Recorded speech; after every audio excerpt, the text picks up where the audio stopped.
Alors, merci Seigneur encore pour ce dont on s'est souvenu ce matin, ton sacrifice à la croix, euh, et aussi l'unité qu'on peut avoir à travers ton sacrifice. C'est toi qui nous unis, Seigneur, par ton sang. Nous faisons partie de ton corps et Seigneur, on veut, encore écouter aussi ce que tu veux nous dire ce matin à travers Jean-Charles. On te prie d'être avec lui, de lui enlever tout stress, qu'il puisse justement être pertinent pour chacun de nos cœurs, que nous, on puisse avoir une oreille attentive et que nous puissions prendre ce qui nous est destiné, ce que tu nous destines, et que nous puissions que cela puisse amener des changements dans notre vie, Seigneur. Alors, on se confie en toi, on te confie particulièrement Jean-Charles, et on te remercie encore pour ta parole qui nous guide, qui nous éclaire, qui nous corrige, qui qui nous rassure. Et Seigneur, on aime découvrir ta parole, et merci Seigneur pour ce livre merveilleux. Tu ne nous as pas laissés tout seuls comme ça, mais tu nous as donné ta parole, et ta parole est tellement précieuse pour nos vies. On te remercie pour cela. En ton nom. Amen. Bon matin tout le monde. Ça fait plaisir de vous revoir. Hey, il y a des visages ça fait très longtemps qu'on avait eu. C'est bien que vous soyez tous là. Bon. Je vais essayer de ne pas perdre mon micro. Alors voilà. Je vais vous rappeler au début que j'ai commencé il y a je pense que c'est le quatrième enseignement là-dessus. Le thème, c'est l'admirable dessein du Dieu éternel, la restauration de toutes choses par le Fils. C'est toujours une suite.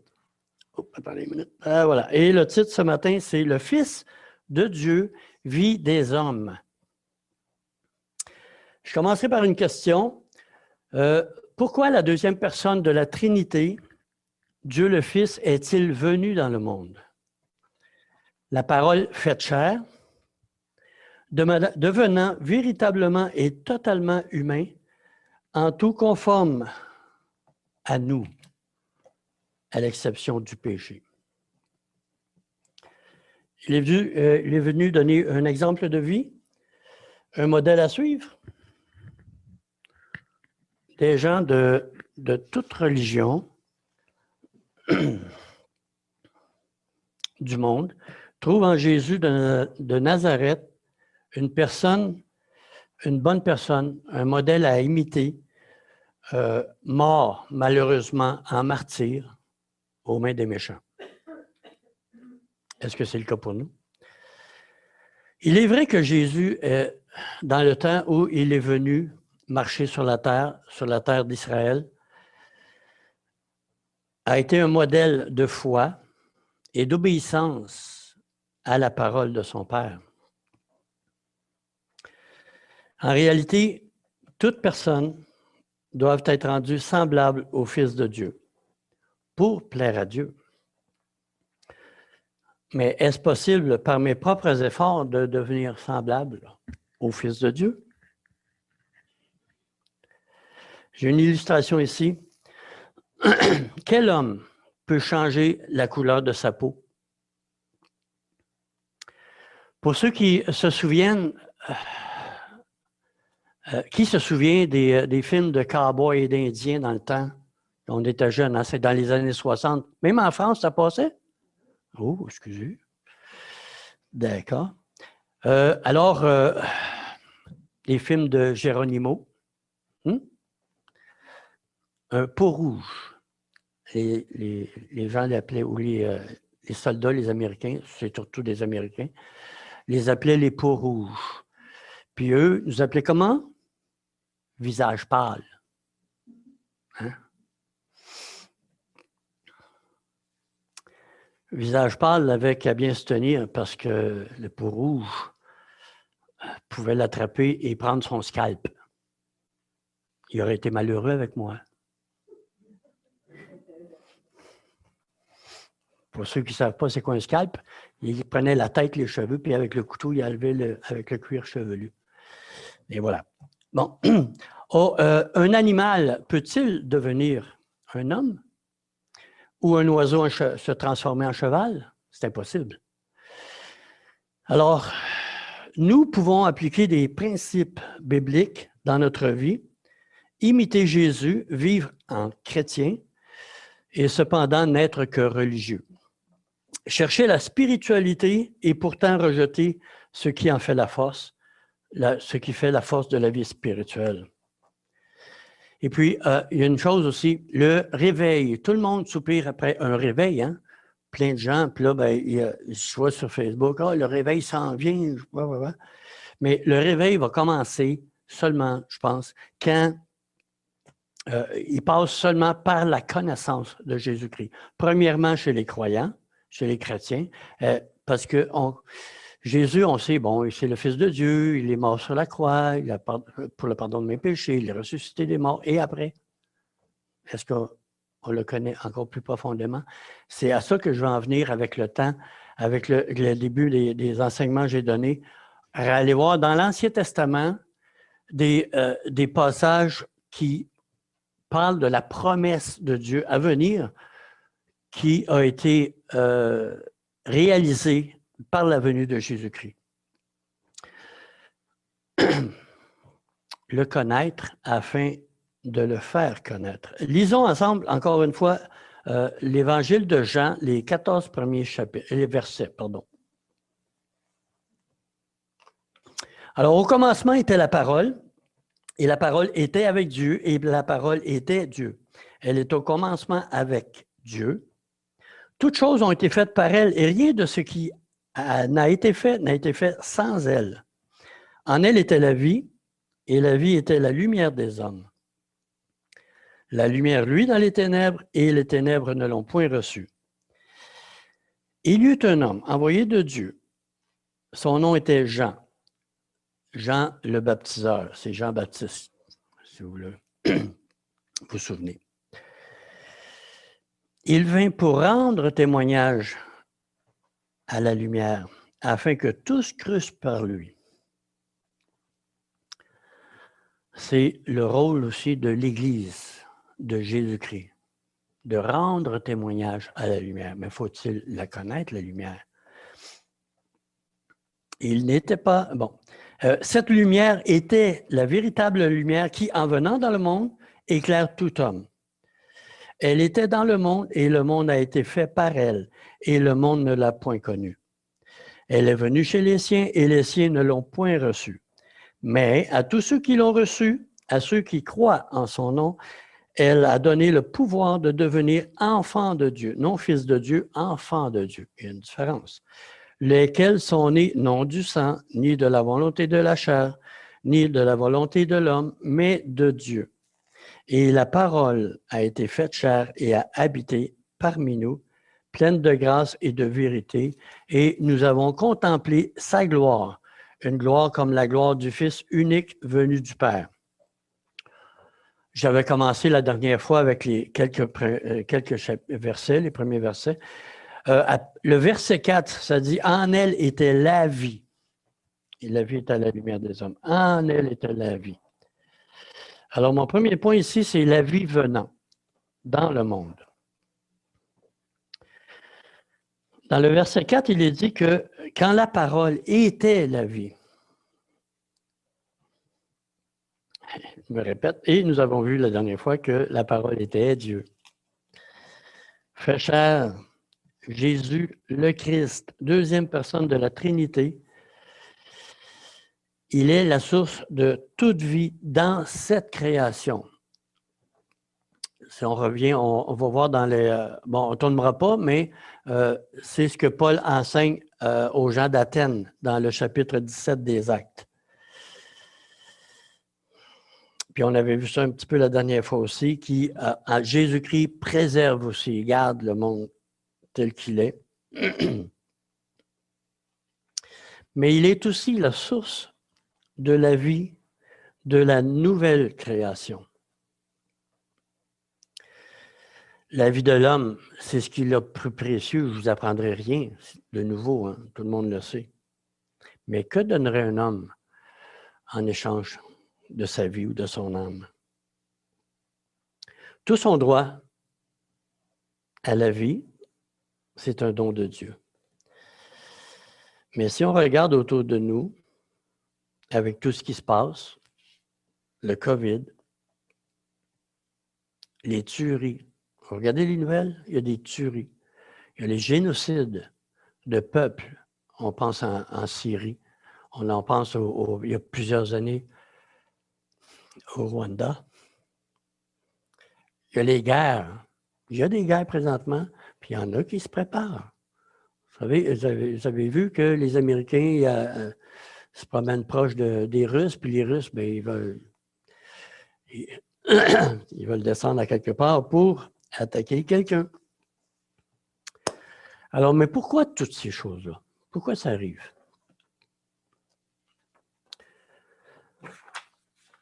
D'où vient la mort?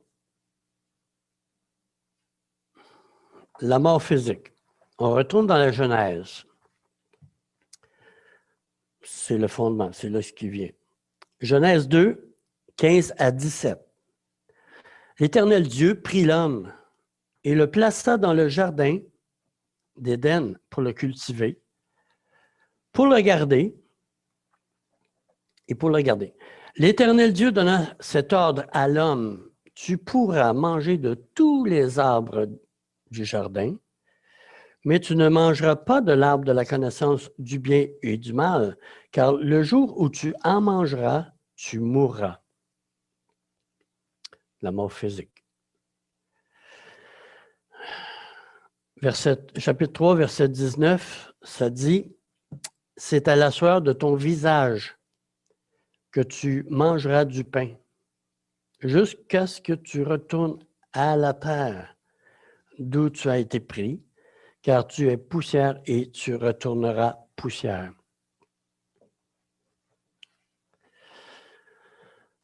Le Seigneur Dieu dit à Adam,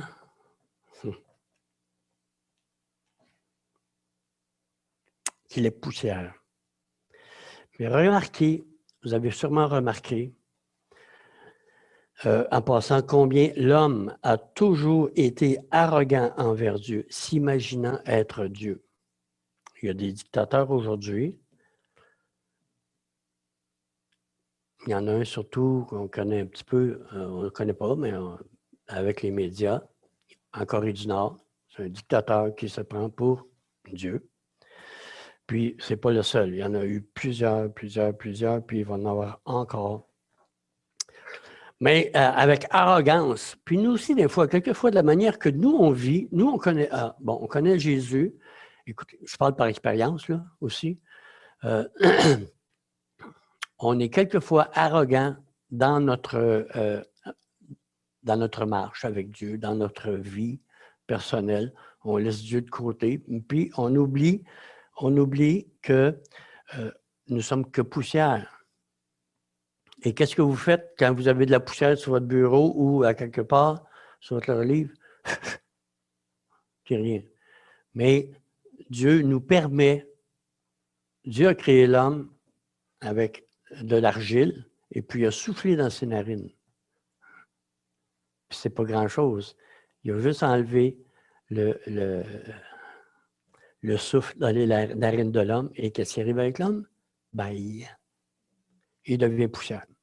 Il retourne là où il est écrit.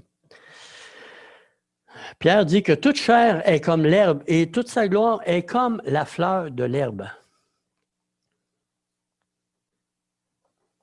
L'herbe sèche et la fleur tombe. Mais bien sûr, la parole du Seigneur demeure toujours. Cependant, Dieu, dans sa grâce, permet aux hommes de vivre un certain nombre d'années. Pour certains, 60 ans. Pour d'autres qui sont plus forts physiquement, 80. Mais c'est toujours une grâce. Pourquoi? Il est patient envers tous, ne voulant qu'aucun périsse, mais vienne à la repentance.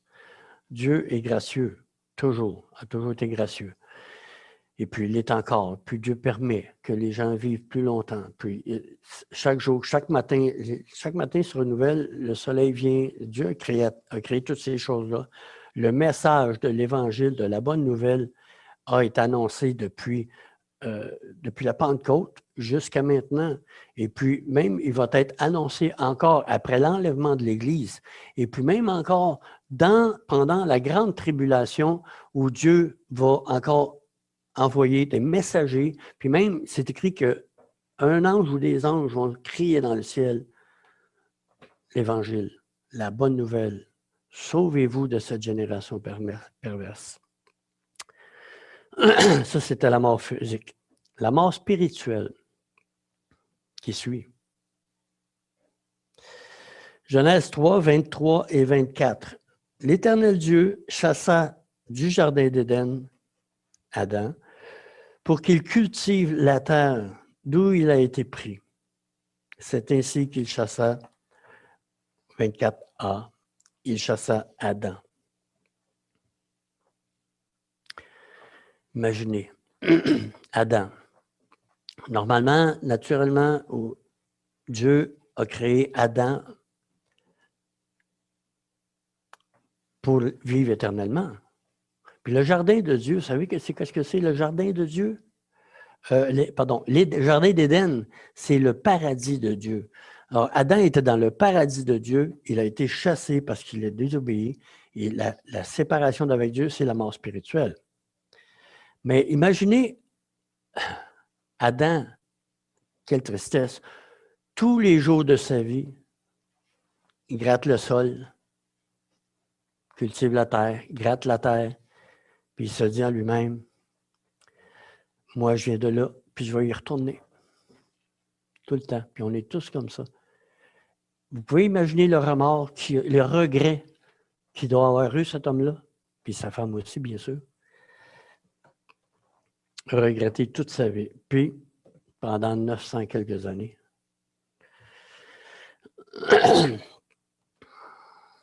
Alors, le jardin d'Éden représente le paradis de Dieu, le lieu de la présence de Dieu, de la relation directe avec Dieu. Et une relation directe et éternelle avec l'éternel Dieu. Pourquoi l'homme pouvait, même Adam pouvait voir Dieu, l'entendre. Dieu dans le jardin,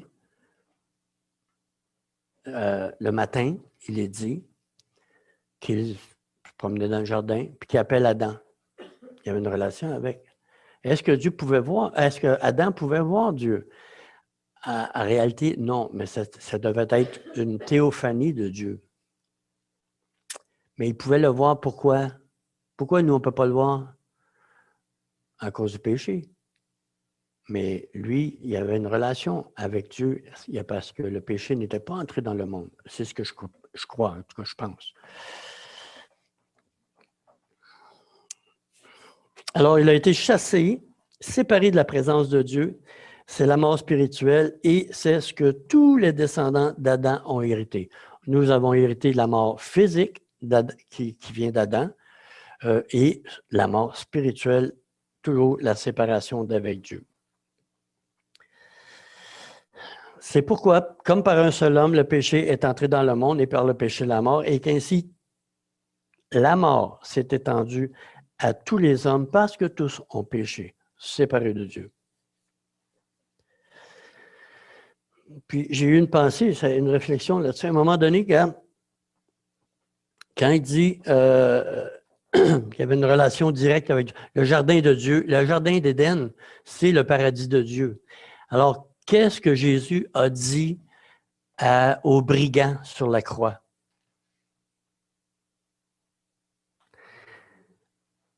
Aujourd'hui même, tu seras avec moi dans le paradis. Mais qui parle? Est-ce que c'est Jésus qui parle? Oui, mais Jésus est Dieu lui-même. Il a dit aux brigands, regarde, aujourd'hui même, tu vas être avec moi dans le paradis.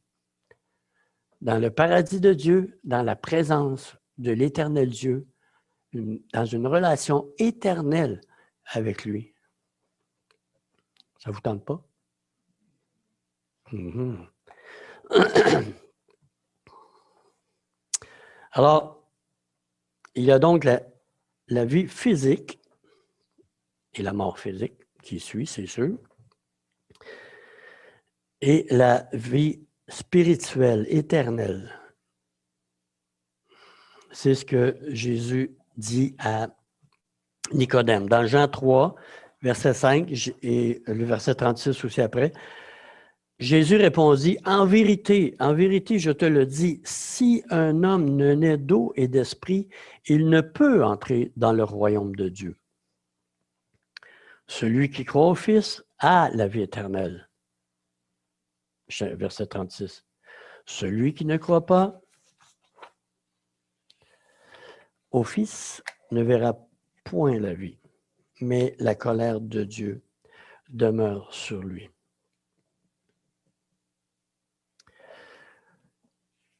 Jean 8, 51, tu n'as pas besoin d'y retourner. Celui qui croit en moi ne verra jamais la mort. De quelle mort il parle? Il ne parle pas de la mort physique. Tous vont mourir. Même Lazare. Lazare, il était mort depuis 4 jours. Jésus est venu enlever la pierre. Lazare sort. Et il est sorti. Mais il est mort quand même après, un jour, à un moment donné. Puis, Jésus, il a dit à Marthe et Marie, à Marthe, je crois, je suis la résurrection et la vie. Pas seulement qu'il va ressusciter, il va ressusciter. La résurrection dans laquelle on soupire. Les Juifs soupiraient après la résurrection des morts. Mais Jésus, il est la résurrection et la vie. On voit souvent dans les évangiles un lépreux. Le lépreux, on représente souvent le lépreux comme le péché. Jésus guérit le péché, il guérit l'homme. Il y en a un autre exemple aussi avec le paralytique. Jésus dit, prends ton lit, va-t'en. Ah non, il dit, tes péchés te sont pardonnés. Tes péchés te sont pardonnés. Les Juifs, qu'est-ce qu'ils ont répondu? Ils disent, hey, qui ça? Il peut pas. Qui peut pardonner les péchés si ce n'est Dieu? Jésus, connaissant leurs pensées, leur dit, c'est quoi qui est plus facile? De dire, tes péchés te sont pardonnés? Ou lève-toi, prends ton lit, va-t'en chez toi. Alors, il a manifesté, encore une fois, qui pouvait pardonner les péchés. Il leur a montré une preuve. Jésus est la résurrection et la vie. Il a montré, il a manifesté, en ramenant Lazare à la vie, qu'il avait la capacité, la puissance de ramener à la vie, ressusciter et donner aussi la vie. Mais le monde ne l'a pas connu aussi. Le monde est sous un jugement, car Jésus est venu pour sauver, et la première venue, la deuxième, il vient pour juger. Apocalypse parle de la colère de Dieu et la colère de l'agneau.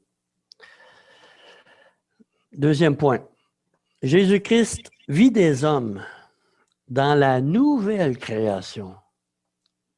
Il est le nouvel Adam. Nous lisons dans Romains 5, versets 14 et 15. Cependant, la mort a régné depuis Adam jusqu'à Moïse, même sur ceux qui n'avaient pas péché par une transgression semblable à celle d'Adam, lequel est la figure de celui qui devait venir. Mais il n'en est point, mais il n'en est pas du don gratuit comme de l'offense. Car si l'offense d'un seul, et il en est beaucoup qui sont morts, à plus forte raison, la grâce de Dieu et le don de la grâce venant d'un seul homme, Jésus-Christ, ont-ils été abondamment répandus. La grâce de Dieu et le don de la grâce ont-ils été abondamment répandus sur beaucoup.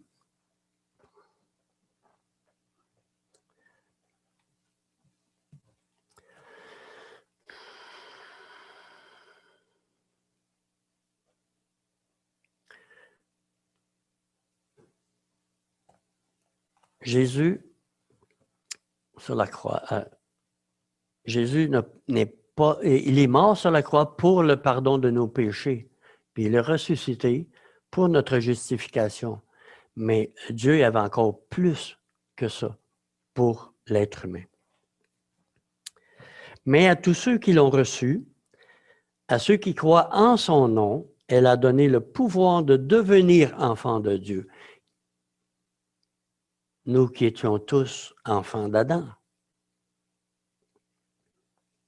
On l'a encore, on traîne encore sa peau. Lesquels sont nés non du sang, ni de la chair, ni de la volonté de l'homme, mais de Dieu. Tous ceux qui ont reçu, tous ceux qui l'ont reçu deviennent enfants de Dieu. Les hommes ne sont pas nés d'enfants de Dieu en partant.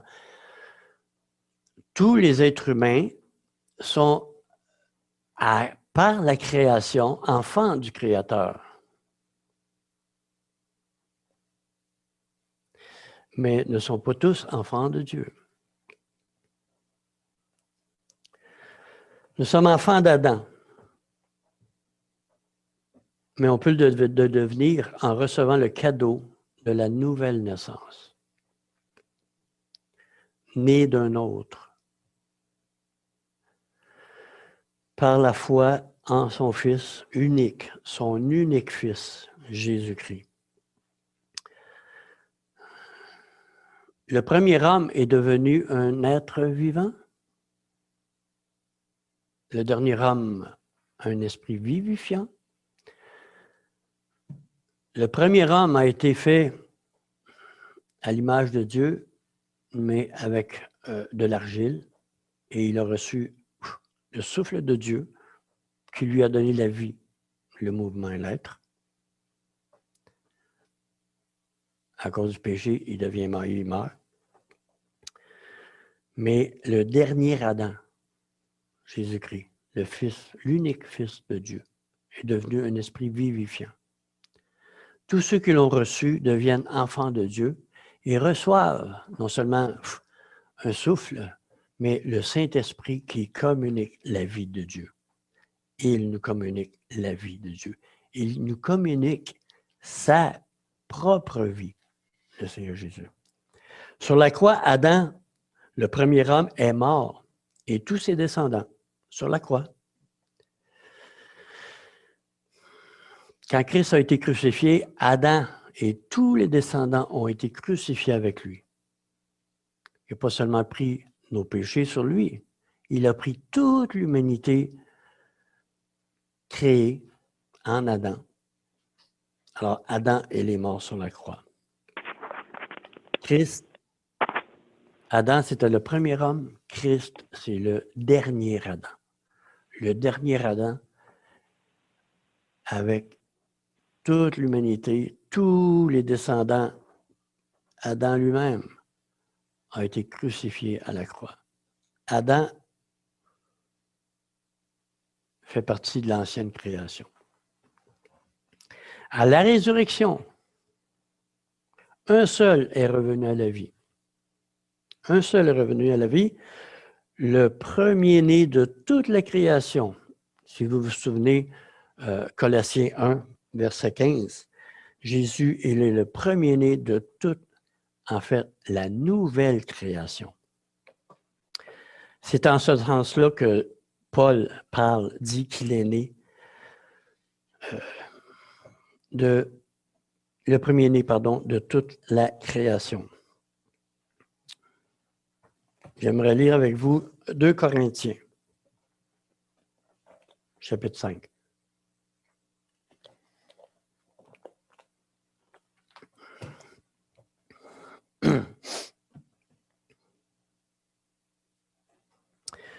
Verset 14, la deuxième partie,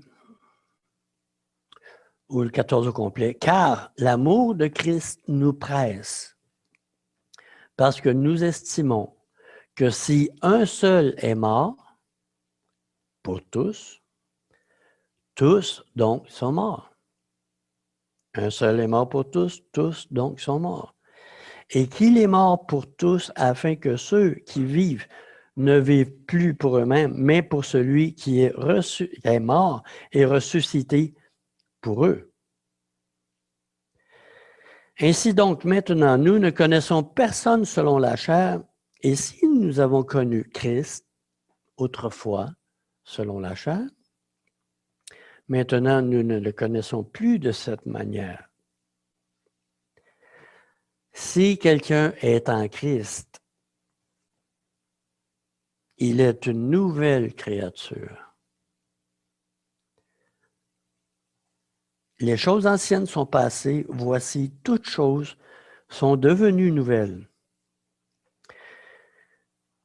Et tout cela vient de Dieu, qui nous a réconciliés avec lui et qui nous a donné le ministère de la réconciliation, car Dieu était en Christ, réconciliant le monde avec lui-même et n'imputant point aux hommes leur offense. Et il a mis en nous la parole de la réconciliation. Nous faisons donc les œuvres, fonctions d'ambassadeurs pour Christ, comme si Dieu exhortait par nous. Nous qui nous vous en supplions au nom de Christ, soyez réconciliés avec Dieu. Nous sommes une nouvelle création. Et puis cette nouvelle création va habiter un jour dans une nouvelle terre et des nouveaux cieux. Créés, déjà préparés par Dieu, qui va un jour descendre. C'est Jérusalem qui va descendre d'auprès de Dieu dans cette nouvelle terre et des nouveaux cieux. Et nous allons tous avoir la même relation qu'Adam avait avant le péché. Qu'Adam avait avec Dieu une relation constante, toujours, éternelle, sans fin. Il est dit que nous le verrons. C'est béni, ça. Question, pour finir. As-tu reçu cette vie-là? Es-tu venu à Jésus pour recevoir cette vie-là?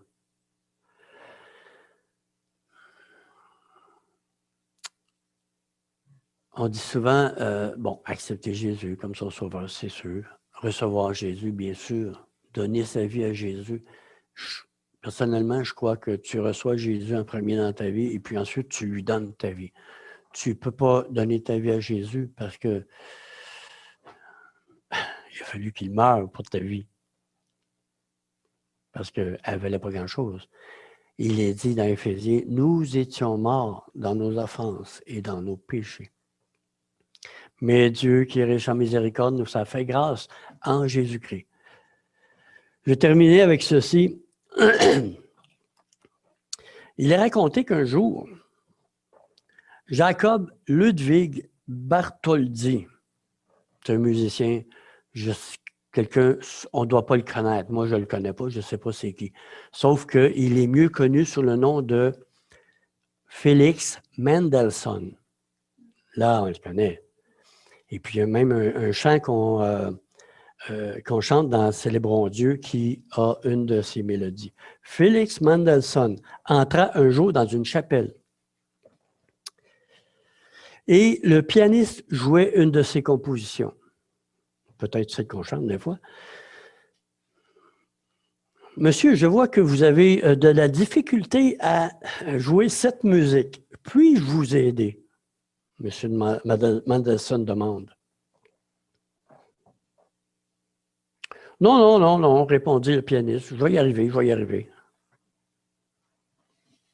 Ça nous ressemble un peu, là. OK. Après quelques essais de celui-ci, le pianiste, et plusieurs grimaces de M. Mendelssohn, de M. Félix. Le compositeur revient auprès du pianiste bien intentionné en disant « Laissez-moi vous aider ». Après plusieurs insistances, il cède la place à M. Mendelssohn, le pianiste.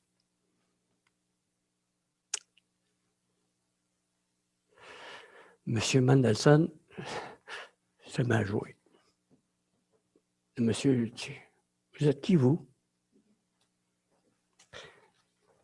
« Moi, j'en suis le créateur.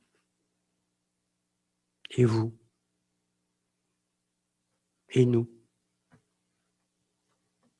Qui peut vivre la vie chrétienne? Qui peut avoir la vie sans avoir recours à celui qui la donne, à Jésus-Christ? Je vais vous laisser là-dessus et réfléchir. Père, on peut t'appeler Père parce que tu as envoyé ton Fils pour que, le recevant, nous devenions enfants de Dieu. Nous faisons partie de tes enfants. Et s'il y en a encore dans la salle ou à l'écoute qui n'ont pas encore reçu Jésus pour recevoir cette vie spirituelle qui ne terminera jamais, cette vie éternelle qui nous conduit dans une relation avec le Dieu Tout-Puissant, le Dieu éternel, qui nous a aimés avant la fondation du monde. Seigneur, nous nous courbons, nous t'adorons. Qui sommes-nous? Qu'est-ce que l'homme pour que tu te souviennes de lui? Que tu prennes garde de lui? Que tu aies payé un prix incommensurable pour donner ta vie, pour donner le souffle de l'Esprit qui nous rend unis à toi. Merci pour ta parole, merci pour Jésus-Christ. Merci pour ta bonté, ta miséricorde, ta patience envers nous. Seigneur, plusieurs se tournent rapidement, tout jeunes, à toi. D'autres, très longtemps plus tard. Mais tu fais grâce, toujours. Et tu vas toujours faire grâce jusqu'au jour où tu vas te lever et tu vas juger le monde. Fais grâce encore aujourd'hui. On te prie pour nos gouvernements en passant, pour que tu te révèles à certains d'entre eux, pour qu'on ait la liberté encore d'annoncer la vie qui est en Jésus-Christ, d'être de pâle lumière pour faire resplendir dans nos vies et dans l'Église la lumière, la véritable lumière, comme Jean est venu rendre témoignage à la lumière. Jésus est la lumière du monde. Et le monde est toujours dans les ténèbres. Ouvre les yeux, Seigneur.